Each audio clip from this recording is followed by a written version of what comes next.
রেলগাড়ির কামরায় হঠাৎ দেখা, ভাবিনি সম্ভব হবে কোনোদিন।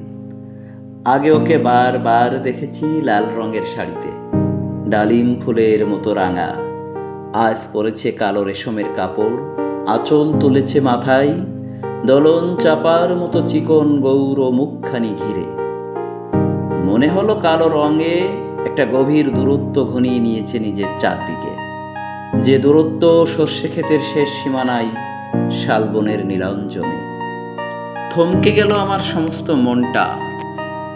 চেনা লোককে দেখলে অচেনার গাম্ভীর্যে হঠাৎ খবরের কাগজ ফেলে দিয়ে আমাকে করলে নমস্কার। সমাজ বিধির পথ গেল খুলে।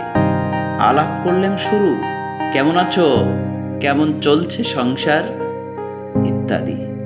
সে রইল জানালার বাইরের দিকে চেয়ে, যেন কাছের দিনের ছোঁয়াচ পার হওয়া চাহনিতে। দিলে অত্যন্ত ছোট দুটো একটা জবাব, কোনোটার বা দিলেই না। বুঝিয়ে দিলে হাতের অস্থিরতায়, কেন এসব কথা?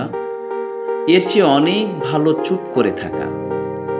আমি ছিলাম অন্য বেঞ্চিতে ওর সাথীদের সঙ্গে। একসময় আঙুল নেড়ে জানালে কাছে আসতে, মনে হলো কম সাহস নয়। বসলো মোর এক বেঞ্চিতে। গাড়ির আওয়াজের আড়ালে বললে মৃদু স্বরে, কিছু মনে করো না, সময় কোথা সময় নষ্ট করবার। আমাকে নামতে হবে পরের স্টেশনেই। দূরে যাবে তুমি, দেখা হবে না আর কোনো দিনই। তাই যে প্রশ্নটার জবাব এতকাল থেমে আছে, শুনবো তোমার মুখে, সত্য করে বলবে তো? আমি বললাম বলবো।